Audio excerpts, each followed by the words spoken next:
ಕೇಸರಿ ಬಾತ್ ಮಾಡೋದಕ್ಕೆ ಮೊದಲು ತುಪ್ಪನ ಹಾಕ್ಕೊಳ್ತಿದ್ದೀನಿ. 1-2 ಟೇಬಲ್ ಸ್ಪೂನ್ ಅಷ್ಟು ತುಪ್ಪನ ಹಾಕ್ಕೊಳ್ಳಿ.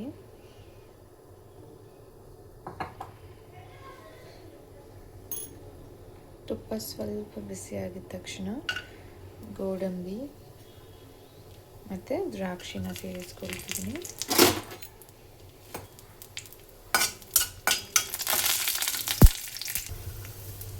ಕೈ ಆಡಿಸ್ತಾನೆ ಇರಿ. ಸೊ ಇದು ರೆಡಿಯಾಗಿದೆ, ತೆಗೆದಿಟ್ಕೊಳ್ಳೋಣ. ಇದೇ ಗೀ ಇದರಲ್ಲಿ ರವೆನ ಸೇರಿಸ್ಕೊಳ್ಳೋಣ.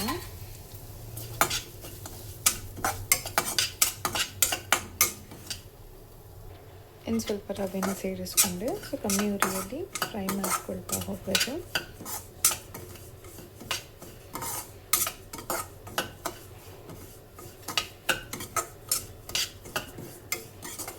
ಒಂದು 2 to 3 ಮಿನಿಟ್ಸ್ ಆಗಿದ ತಕ್ಷಣ ಇದಕ್ಕೆ ಸಕ್ಕರೆನ ಸೇರಿಸ್ಕೊಳ್ಳೋಣ.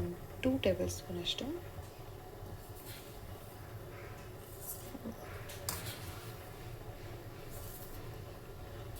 ತುಂಬ ಸ್ವೀಟ್ ಆದರೂ ಕೂಡ ಚೆನ್ನಾಗಿರೋದಿಲ್ಲ, ಅದಕ್ಕೆ 2 ಸ್ಪೂನಷ್ಟು ಸಕ್ಕರೆನ ಸೇರಿಸ್ತಿದ್ದೀನಿ.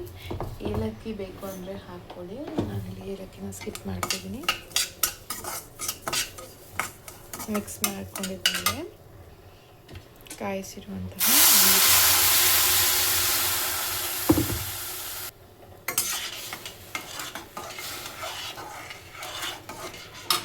ಒಂದು 5 ಮಿನಿಟ್ಸ್ ಹಾಗೆ ಬಿಡಿ. ನಾನು ಸ್ವಲ್ಪ ನೀರು ಸೇರಿಸ್ಕೊಳ್ತಿದ್ದೀನಿ.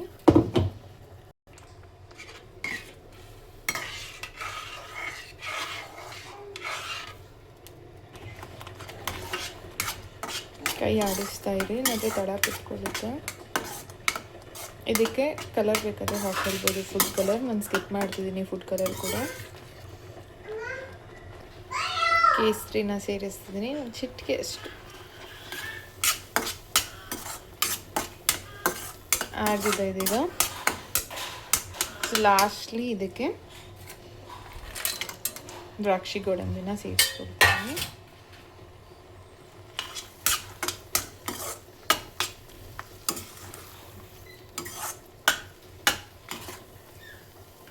ರೆಡಿ ಆಯಿತು ಕೇಸರಿ ಬಾತ್. ಅಷ್ಟೇ, 10 ಮಿನಿಟ್ಸಲ್ಲಿ ಮಾಡ್ಕೊಳ್ಬೋದು ಈ ಕೇಸರಿ ಬಾತ್.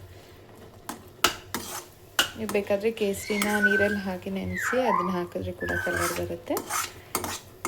ನಿಮಗೇನು ಕಲರ್ ಬೇಡ, ಇದೇ ರೀತಿ ಇರಲಿ ಅಂತ ಮಾಡ್ಕೊಂಡಿರೋದು. ಟ್ರೈ ಮಾಡಿ ನೋಡಿ ಫ್ರೆಂಡ್ಸ್, ಹೇಗಿದೆ ಅಂತ ಕಮೆಂಟ್ ಸೆಕ್ಷನಲ್ಲಿ ತಿಳಿಸಿ. Thank you.